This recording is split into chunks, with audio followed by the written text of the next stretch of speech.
right. Thank you, everyone. Good afternoon. So happy to have you all join us today in our first luncheon of the Indiana Economic Club's 25-26 season.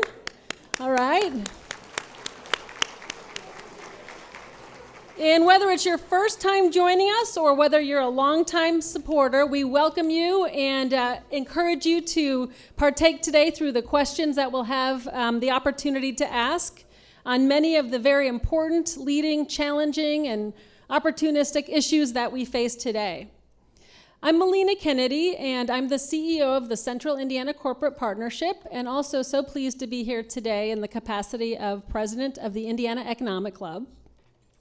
And before I introduce our president's table, which I'm really looking forward to, I do want to send a special thank you to our presenting sponsor, One America Financial. Thank you. Scott, I see you here. And also a huge thanks to our platinum sponsors who are all represented on these wonderful flags behind me. So if we could have a round of applause for all of our sponsors. Many of these organizations have been supporting the Economic Club for 15 and 20 years plus. And we also have some new members that are so new, sponsors, that they have not made it to the status yet of the flags, but we're working on it. And I want to thank them. WGU and Corteva AgriScience. Welcome and thank you for your support. So one more kind of quick housekeeping, which always feels a little awkward, but it's kind of fun to do. As we celebrate our 50th year as the Indiana Economic Club, we do encourage you to use your online tools today. If you are on Twitter or X or Instagram or whatever your social media preference is, we encourage you to tweet, to like, whatever you want to do, post so that we can continue to encourage. What our mission is to bring speakers and dialogue to the table and beyond this lunch to really help promote discussion and understanding of important issues in our state. I also want to thank our friends at Denison. They have kindly given us a significant discount on parking today, and so please be sure that you pick up a QR code after lunch so that you can get a special rate, and thank you to Denison for that.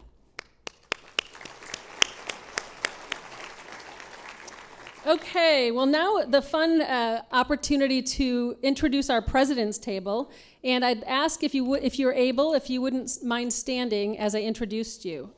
First, we're pleased to have Scott Davison, the chair and president and CEO of One America Financial, joining us. Thank you, Scott.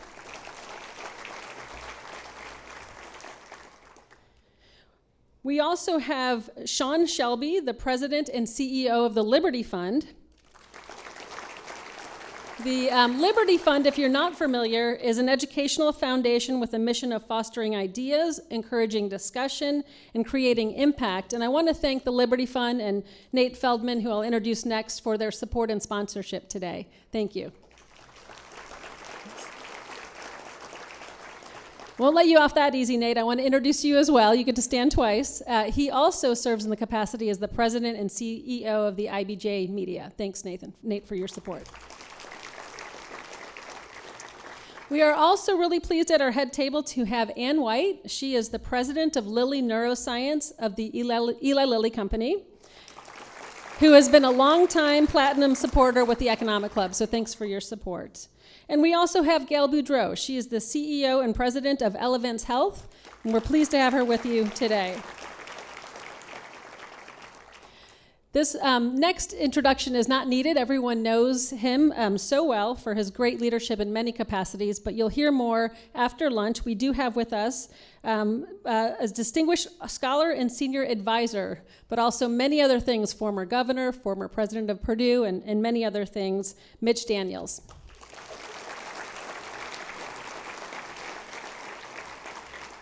And last but certainly not least, and you'll hear more after lunch, a more formal introduction as well as the opportunity to hear from him in a fireside chat. We are so thrilled to have George Will here today with us as our featured speaker and guest.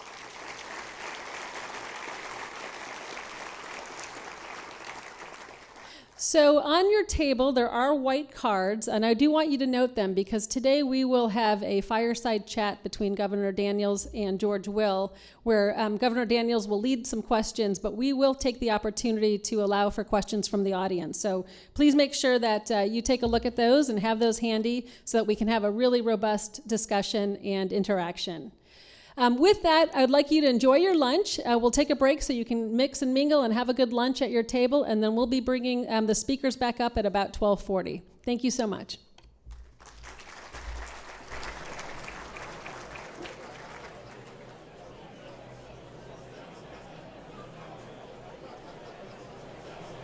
Okay, well, everyone, it's time for the long-awaited conversation. If we can have your attention, it's my great honor to introduce today's guests for a fireside chat. We have our columnist and political commentator, George Will. If he wants to find his way here, that'd be wonderful. And our former Purdue University president and governor, Mitch Daniels. And while they make their way to their seats, I'll just do some brief introductions. It's very difficult to keep either of these introductions brief because they are so significant. But let me just do some brief introductions. Mitch Daniels is a longtime friend of the Economic Club of Indiana, who, as you know, also happened to serve as a two-term governor for the state of Indiana from 2004 to 2022. And also became the 12th president of Purdue University from 2013 to 2022. He also currently serves as a distinguished scholar and senior advisor at the Liberty Fund. And again, thanks to the Liberty Fund for your support today. And among other things, and again, there's many more things to say, I'll also share that he's authored 3 books and is a contributing columnist to the Washington Post. Welcome, Mitch Daniels.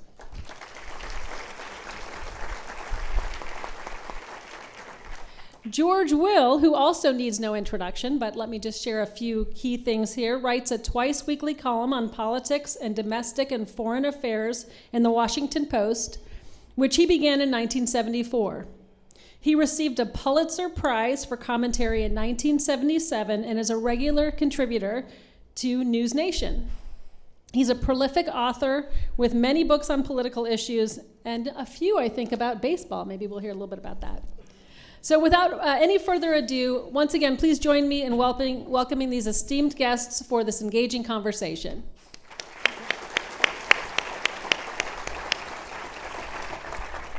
I've just been reminded of an event I was at many, many years ago where the fellow got up, the speaker, and said, he said an old quote had just come to mind. He said, the crowd was stunned, the speaker mute, he left his notes in his other suit. I just did that, as it turns out. But I've got some scratchy notes, and I thought a lot about this, so, spontaneity has a virtue, too, and this will be a little more spontaneous than it might have been.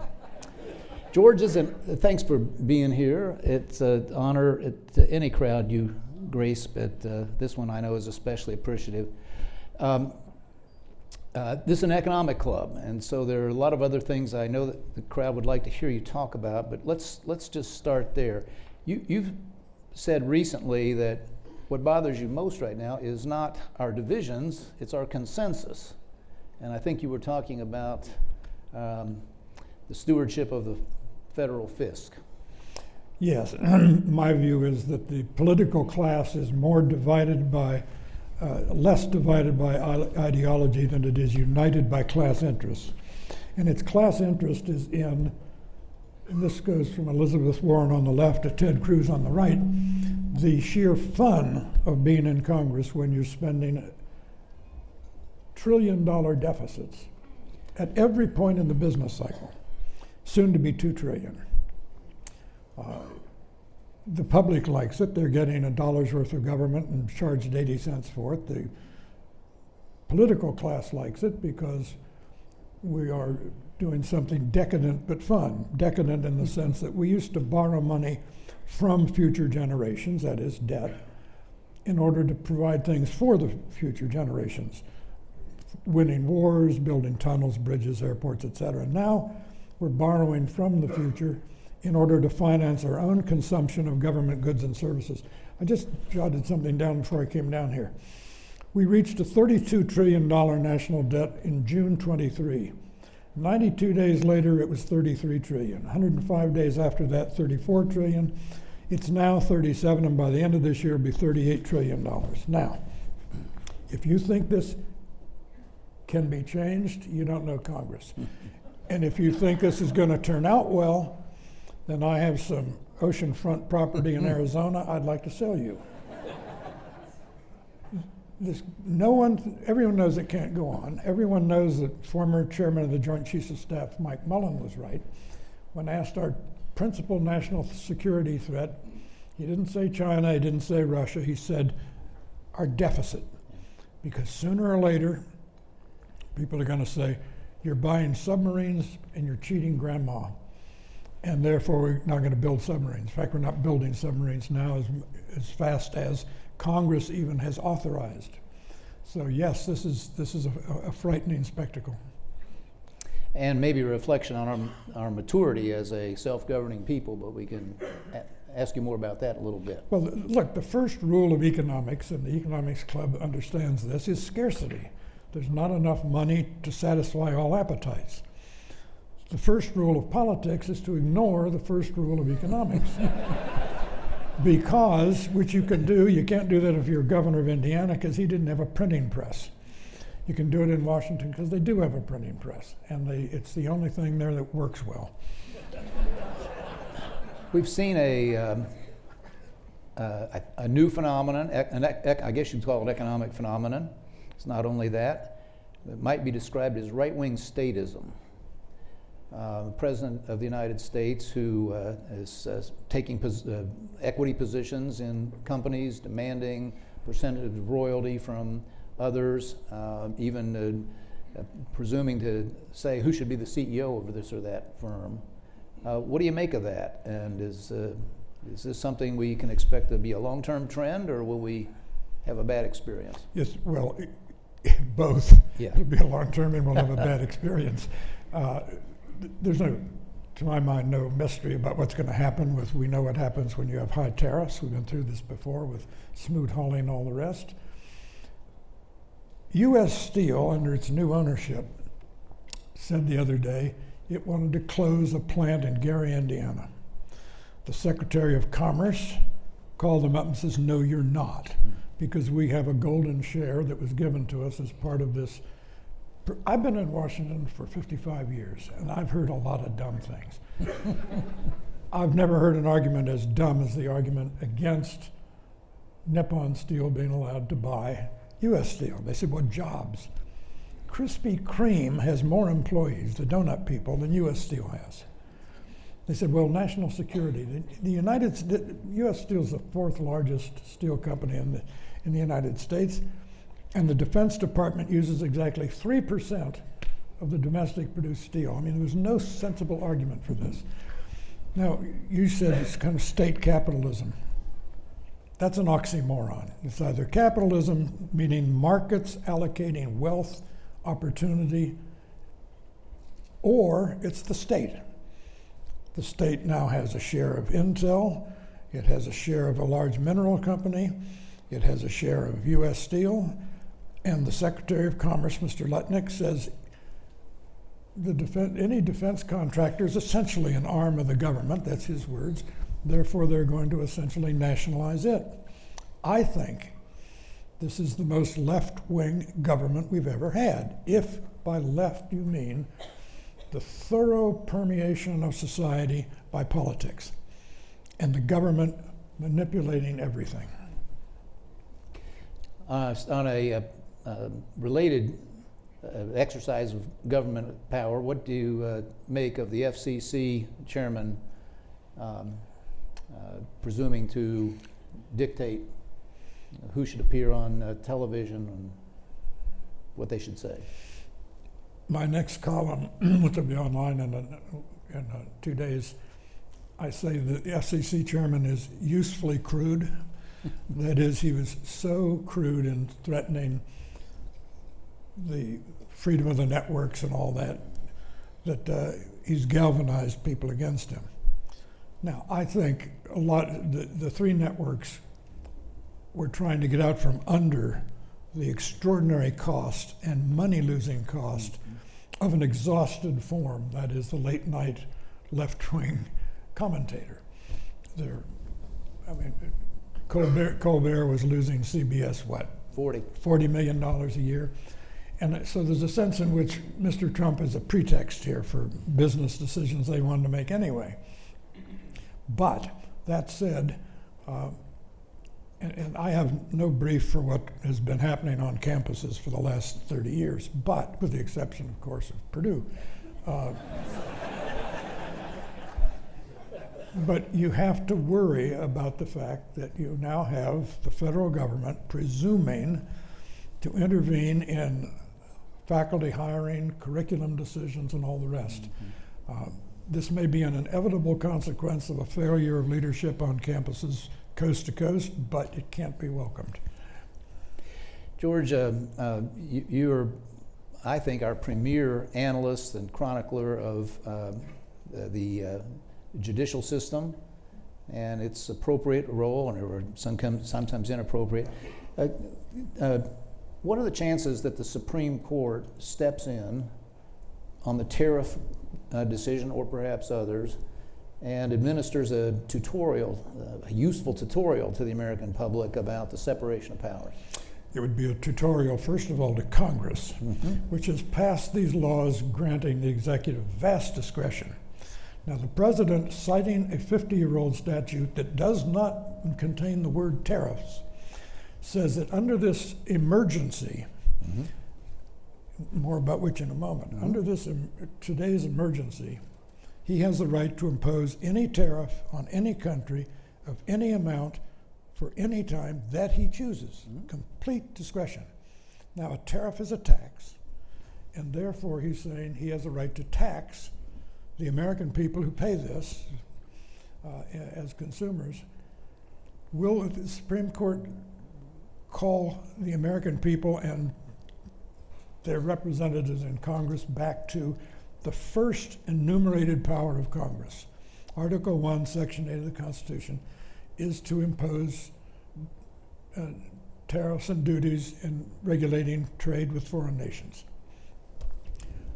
It's hard to say, because the court rightly says, is it really our job to make Congress do its job? Isn't that up to the American people? So there is a tension here of democratic governance. I wouldn't bet one way or another, but the Congress, what might get the court's attention is the idea that we're in an emergency. The emergency the president cites is what he calls a chronic and persistent 50-year trade deficit. Now, can emergency be chronic and persistent? That's not an emergency, that's a situation. I have a chronic and incurable trade deficit with my barber. I do. Every 3 weeks I buy a haircut from her. She never buys anything from me. She, by the way, has a chronic, insistent trade deficit with Iowa. She eats corn products and pork, and no one from Iowa ever comes to her to get a haircut. Somehow it works. It's called a free market. But we've, on both sides, both parties, have decided to withdraw our confidence in that which made us prosperous, which is the free market. I've lost count of how many emergencies we're going through right now. It's 30-something, isn't it? 41. There are 41 declared emergencies that no one has ever bothered to undeclare. Yeah. A couple of stray questions on judicial matters. The immunity of a president while in office, good or bad decision? I think probably a good decision, in the sense that we saw in the run-up to this election how frivolous lawsuits, the attempt to disqualify Donald Trump on the grounds that under the 14th Amendment you couldn't run for public office if you're an insurrectionist, and the idea that the January 6th riot, execrable and hideous as it was an insurrection. The people who wrote that in the 14th Amendment, their idea of an insurrection was Robert E. Lee and Stonewall Jackson and the Army of Northern Virginia. That's a serious insurrection, certainly not an afternoon riot in a January. No. How about the action that the court took with regard to universal injunctions imposed by random district court judges? Good or bad decision? Good decision, in the sense that, look, the president, any president, is nimble and can act with vast discretion. He's a rabbit. The judiciary is a tortoise. Takes its time, but it is implacable. And the idea that a local judge, picked by forum shopping on the part of litigants, can stop a president's policy, even if you disapprove of them, which I disagree with almost all these, is just not reasonable.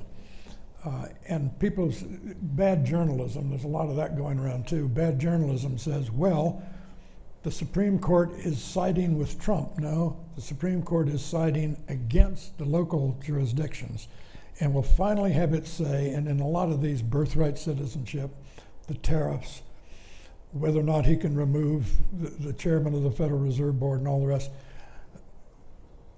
He has not had his way yet. I have one, and I think only one provincial question to ask you, but it's this is one of the states to whom it has been suggested, or perhaps on whom pressure has been exerted, to redraw its congressional districts in the middle of the decade for an overtly partisan purpose. What say you? I think we have quite enough partisanship in the country without more of this. It's legal. What Texas is doing is legal. What California, tit for tat, is going to do perhaps is legal. But it doesn't turn the temperature of our politics down. And it makes matters worse, because of 435 congressional districts, there are what, 35 competitive left?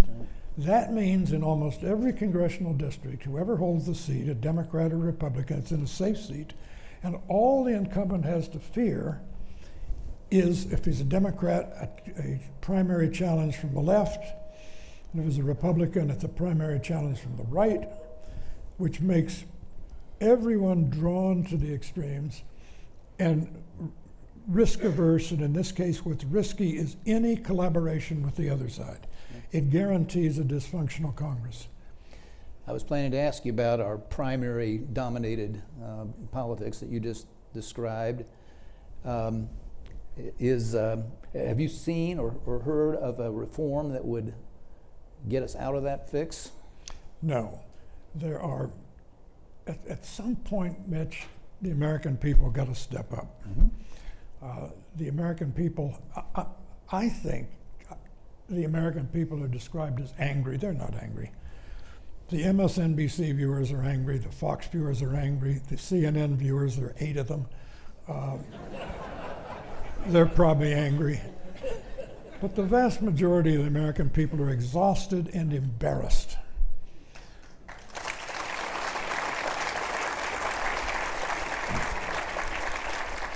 Lincoln said of slavery, one of the reasons he hated slavery was, he says, it deprives our nation of its just example to the world.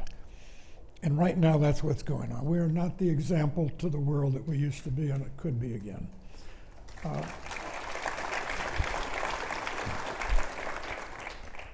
The country is, in my judgment, ripe for what I call a deep breath candidate, who turns to the country and says, deep breath, everybody, we've been through worse.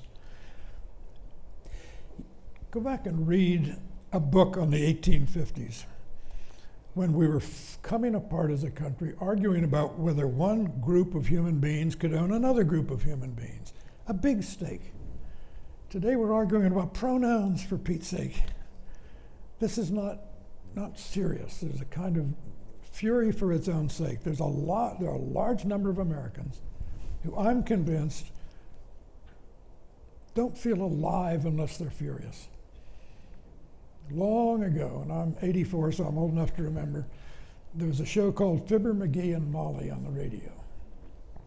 And his wife used to say to Fibber, If it makes you happy to be unhappy, then be unhappy. And that's the way the American people are right now, a certain number of them. And I think they're going to get tired of this.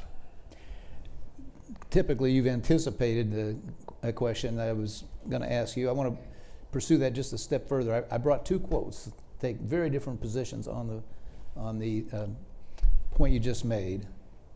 One, written just in May, I think this year, Americans have no lasting appetite for upheaval.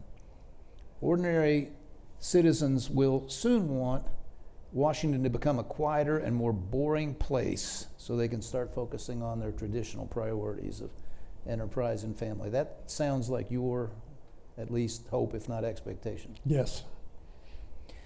You ever ask yourself why we have politics? I mean, it's such a lot of trouble. Permeates everything, it makes everyone cranky. In the end of November, it's going to ruin millions of Thanksgiving dinners. Why do we have politics? I'll tell you why. Trout don't have politics. They get along swimmingly without politics.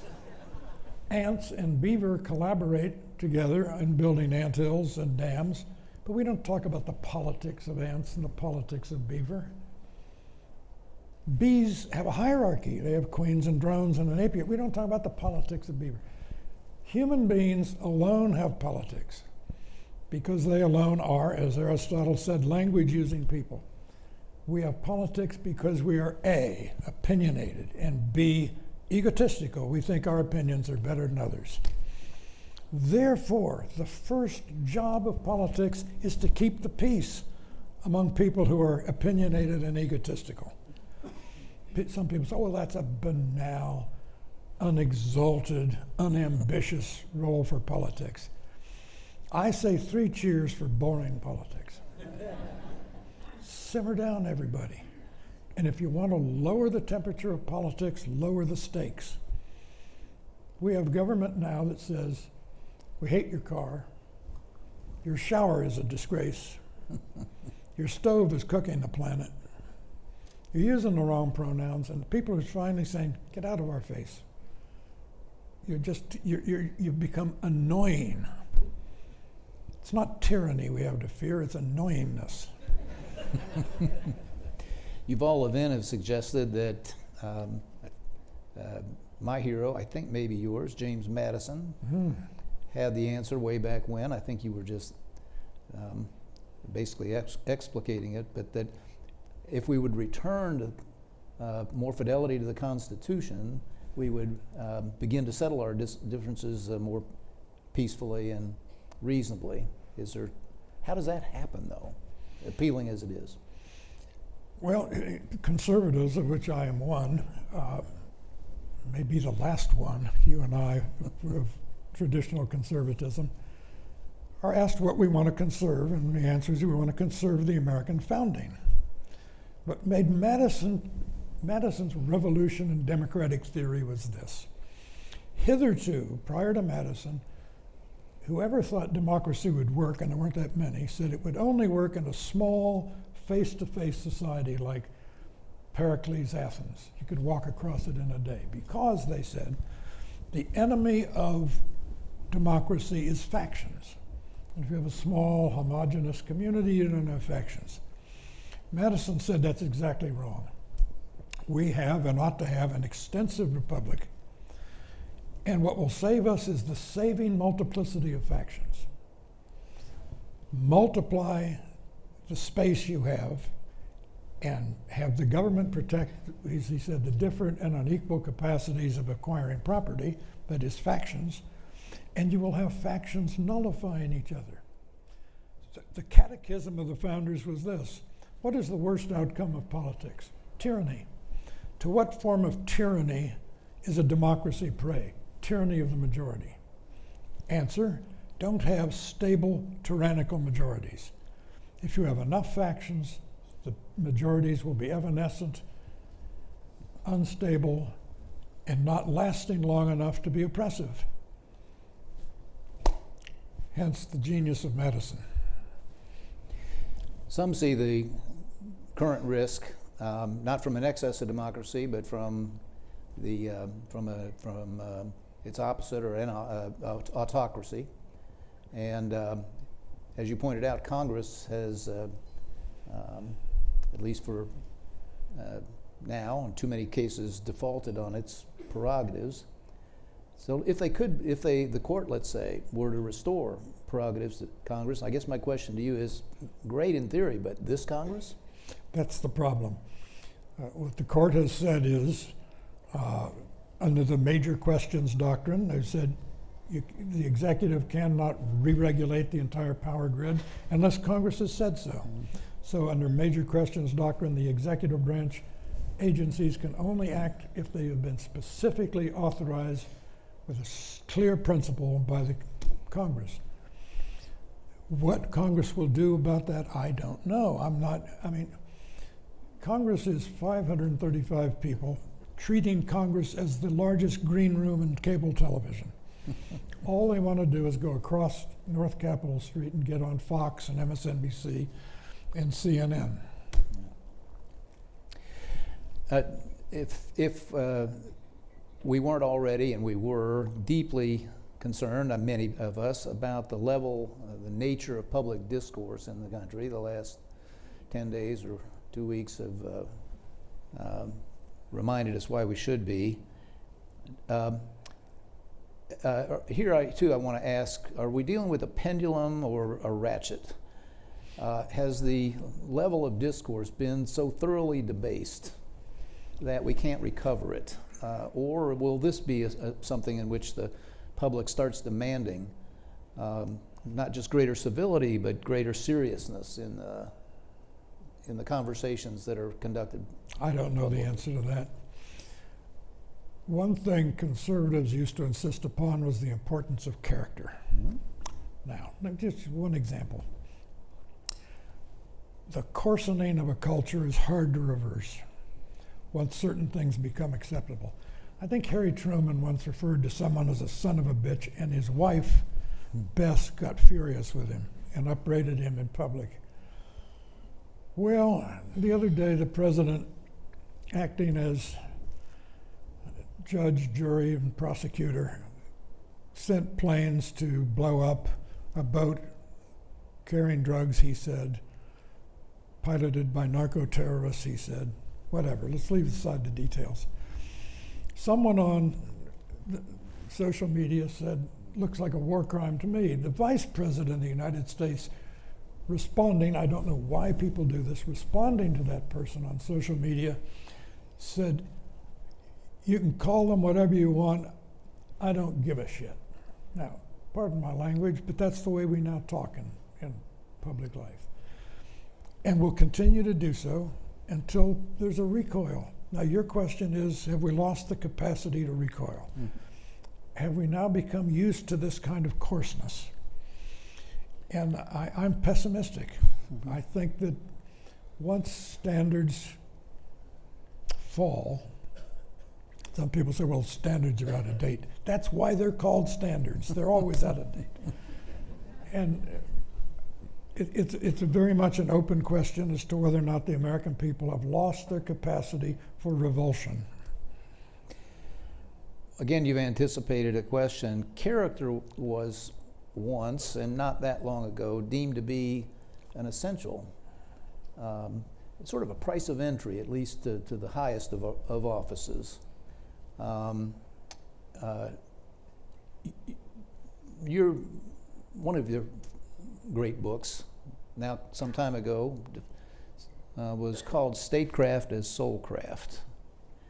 And you taught many of us that the way government conducts itself has an effect on society, that it can't help but establish norms and so forth.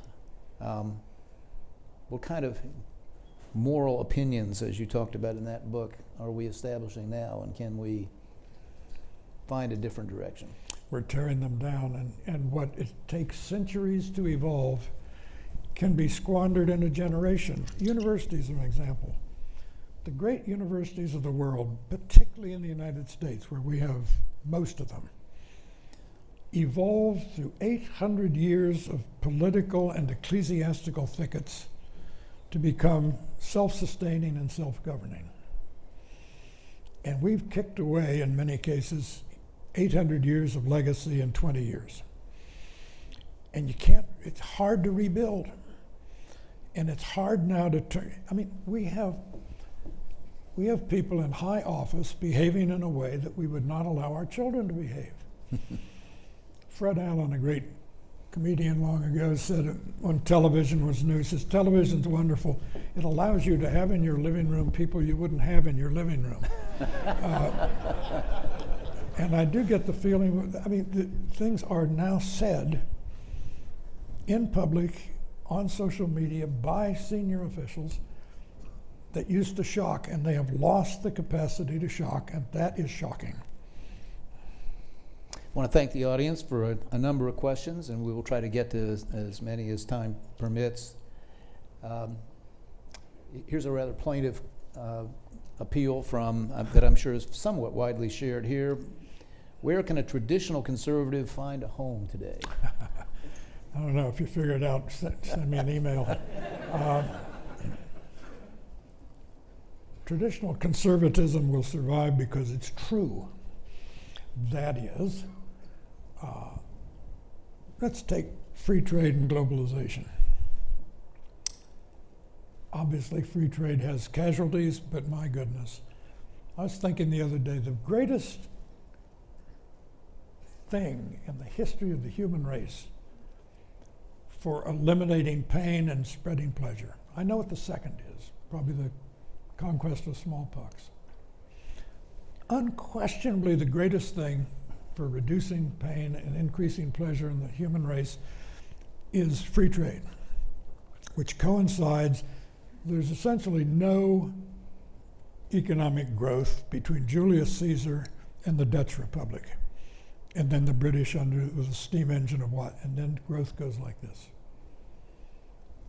As a result of globalized free trade, 50 years ago, 40% of the world was living on what the World Bank calls subsistence, $2.15 a day. Now it's 8%, and it's all globalization did that. It's all trade. And here we are rolling that back. But free trade works. Separation of powers works. Federalism works. And we will get back to that, I'm confident. But you have to have leaders. You have to have people to articulate this. The American people are busy raising children, fixing the screen door, getting on with life, and they don't have time, or healthily, they don't have the inclination to follow politics minutely. They depend on leaders. So the future of our kind of conservatism depends on finding someone to pick up the banner. But you pick up the banner, you're going to find more followers than people realize. A question I'm sure many people would like to hear you talk about: the recent assassination, the apparent outpouring, not just of sympathy, but of support for the views of the person shot. Will this be a ephemeral event, or do you see lasting? Some people see an awakening of the kind that the nation has seen at different times in its history. You see anything that big coming out of it, or will it recede into memory soon? It's hard to say, but it's hard to not believe that the news cycle is now so compressed and accelerated. Mm-hmm.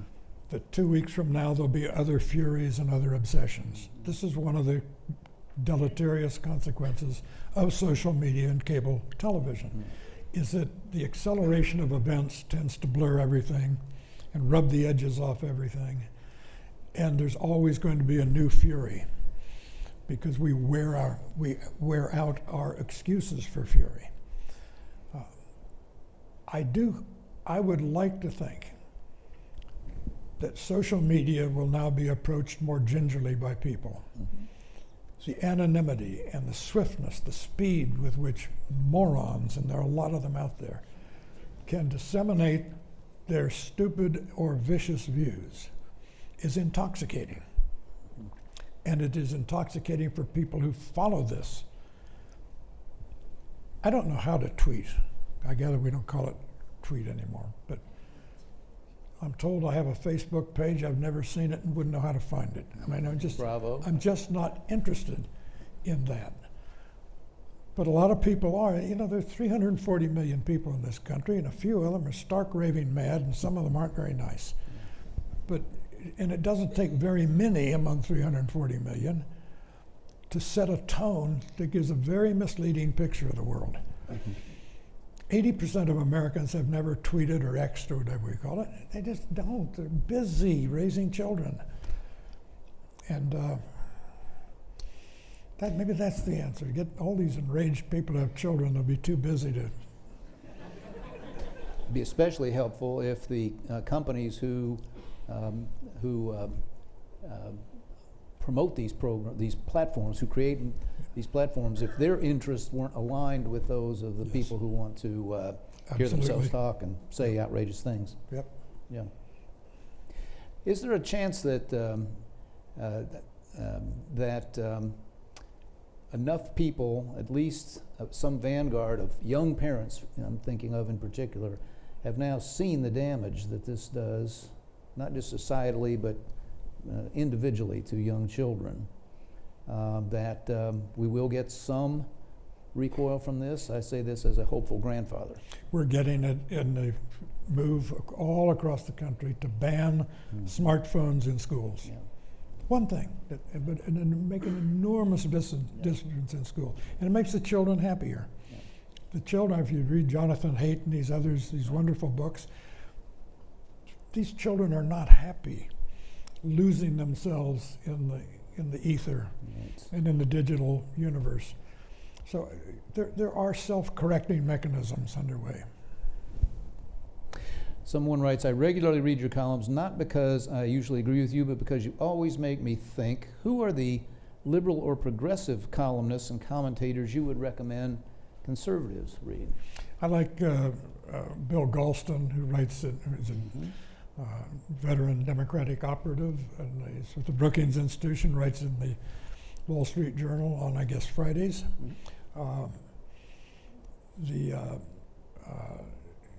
Some of these Democrats now writing about the abundance agenda and all the rest, they're out there.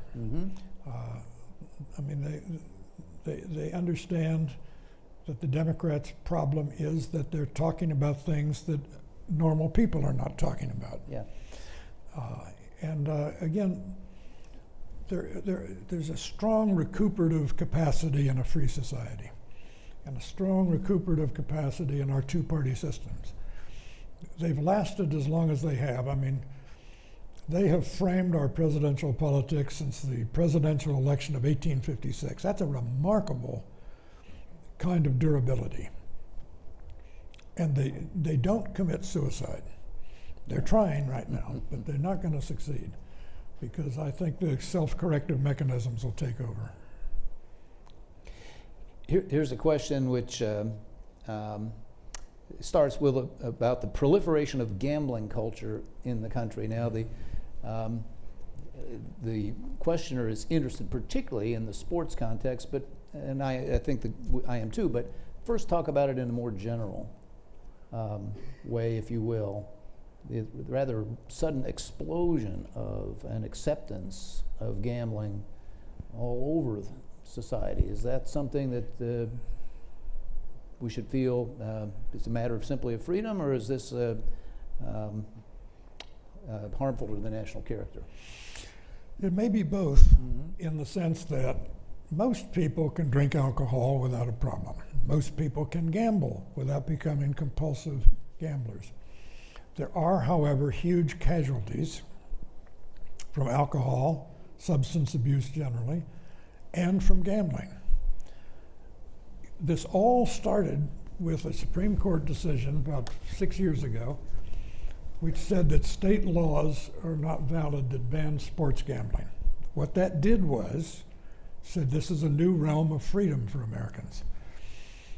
And the first response from this was by Mark Cuban, who didn't become a billionaire by being silly, and who owned the Dallas Mavericks basketball team. As soon as the Supreme Court, in essence, legalized sports gambling, he said the value of every sports franchise in America just doubled.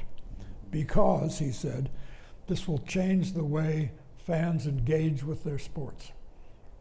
I'm sure it's true of the Pacers, the Fever, the Colts.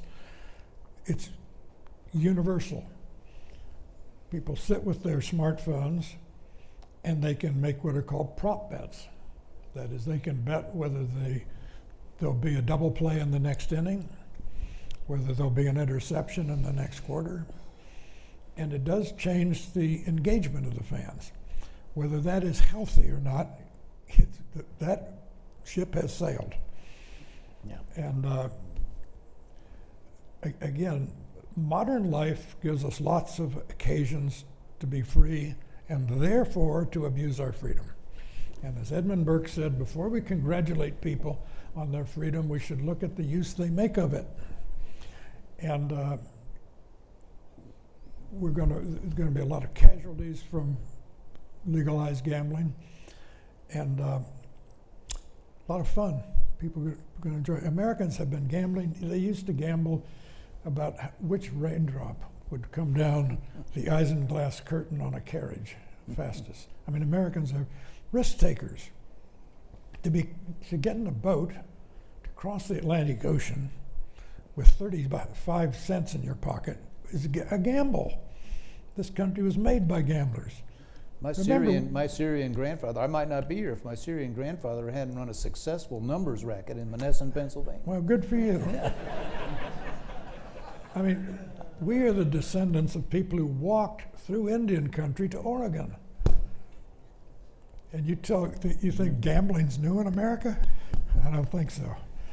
I was very encouraged by how many baseball questions came in, and we'll close on one of those. But first, there was also more than one asking whether you think the two-party system, however well it's served us in the past, is immutable and is still the best framework, or whether a third party might and maybe should arise. I wish it would. The Republican Party was a third party when it rose and extinguished the Whig Party, so there is precedent. But it's very hard. All successful third parties fail. That is, they succeed in getting some votes and changing the conversation. But Ross Perot in '92 got 19.7% of the popular vote and 0 electoral votes. Because to be a successful third party in getting electoral votes, you have to have a burning issue, a regional base, and a vivid personality. And that's hard to put together. So I think we're stuck with a two-party system, but it's changeable. There's a distressing, apparently, percentage of Cubs fans in the room. And they want to know your prognosis for this year, wild card, and then at least one dreamer here is asking about the World Series. Well, the Cubs just got swept by Cincinnati. Usually the June swoon comes in June. It might come in September this year. The beauty of postseason baseball is in any best of 5 or best of 7, anything can happen, which means the best team can lose. It would be amusing just to watch the suicide watch among Fox Sports executives if the World Series is Cleveland against Milwaukee.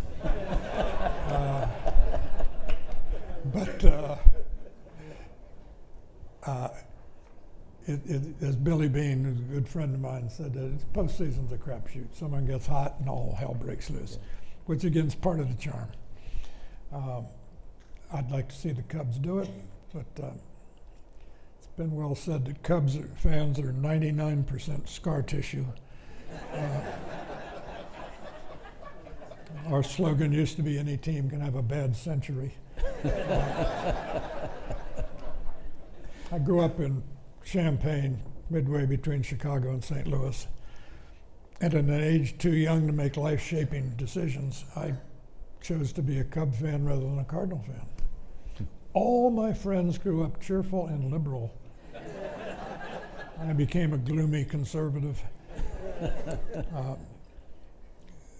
I'm betting on the Brewers beating the Indians. Oh, I'm not allowed to say that, sorry. So government's not the only thing that shapes character.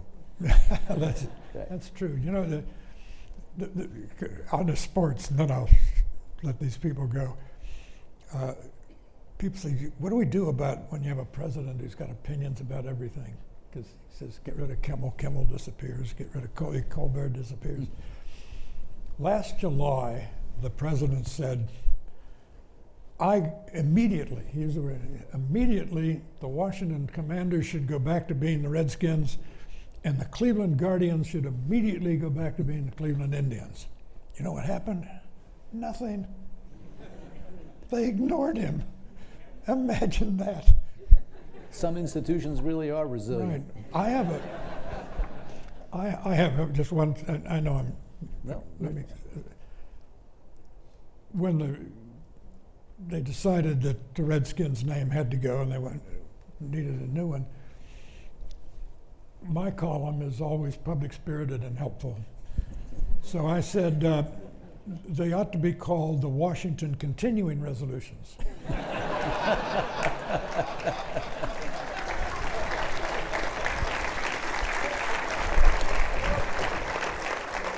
But no one listens to me. So. One of many admirable things about this organization is they end on time, and we're going to do that again with Melina's help. Thank you, Melina. Thank you. We can have another round of applause. Thank you so much. Well, thank you everyone for being here. I want to remind you that today's presentation will be available online at economicclubofindiana.com. And also, please join us next month. We have Steve Inskeep coming on October 8th. Hope you can be there. Thank you.